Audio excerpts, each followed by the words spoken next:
Mon colonel, vous nous présentez aujourd'hui, vous nous parlez de l'INSARAG. Oui, alors l'INSARAG, c'est donc un groupe de recherche et de mise au point de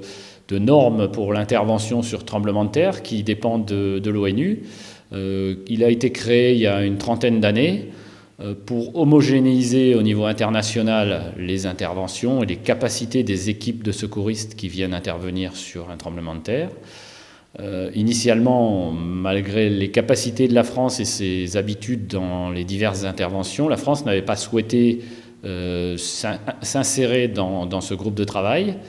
actuellement pour améliorer la visibilité internationale des actions des secouristes français. On a souhaité se faire certifier par cette agence. La certification consiste à une vérification de nos capacités par des observateurs et des contrôleurs étrangers qui viendront donc lors du prochain exercice. Il s'agit en fait, dans l'INSARAG, ils ont maintenant édicté un certain nombre de normes, de capacité minimale à détenir, d'autonomie pour le détachement, qui garantissent qu'un détachement de secouristes va être efficace quand il arrivera dans un pays étranger et qui ne va pas ajouter à la catastrophe en demandant dès le premier jour à être nourri ou en réquisitionnant ou en demandant du matériel au pays, mais qu'il arrive bien avec son autonomie et des capacités minimales d'action pour secourir les populations qui seraient prisonnières de décombres. Alors, les pays impliqués à l'origine sont principalement des pays anglo-saxons, l'Angleterre, les États-Unis, le Canada, la Norvège, la Suède. Récemment, il y a d'autres pays qui se sont insérés dans le dispositif. Tout récemment, le Bélarus et les Émirats arabes unis ont été certifiés. Il y a quelques années, c'était la Hongrie et d'autres pays. C'est un standard d'action qui se répand. Ça permet effectivement une coordination, puisque l'équipe qui arrive la première met en place un dispositif d'accueil dans le pays. Ensuite, elle met en place un début de cellules de coordination des actions et elle accueille donc les équipes suivantes. Et dans la phase de montée en puissance, des personnels plus spécialisés de l'ONU viennent prendre en compte cette partie certification, la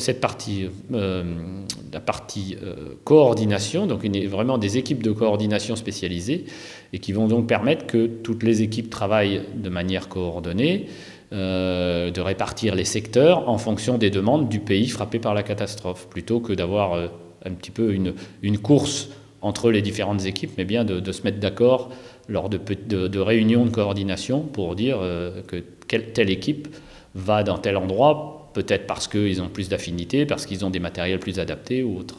Nous sommes actuellement dans la dernière exercice avant la certification, où cette fois-ci nous avons joué l'exercice complet avec juste un contrôleur qui est notre conseiller, notre mentor, qui est un Anglais qui nous connaît bien puisqu'il nous a déjà croisés au Mexique lors d'une intervention il y a plus de 20 ans, donc il connaissait bien l'unité. Lui nous contrôle dans le détail pour vérifier qu'on répond bien à toutes les normes édictées et qu'on respecte bien toutes ces normes. Et puis nous aurons la vraie certification à la fin du mois de mars, où là il y aura 6 contrôleurs spécialisés qui suivront les équipes en permanence. Alors, ces contrôleurs viennent de pays étrangers, qui ont des équipes certifiées, et ces contrôleurs sont choisis par Genève, par l'agence concernée de l'ONU qui se trouve à Genève, et donc ils viendront vérifier l'ensemble même des détails, des normes, mais ça va quelquefois dans le détail des normes et des procédures, le respect des procédures, qui sont effectivement un petit peu nouvelles pour nous, à commencer par le fait d'avoir une coordination qui forcément, comme elle est internationale, se fait à 100% en anglais, ce qui forcément est toujours un petit peu dépaysant pour beaucoup d'entre nous.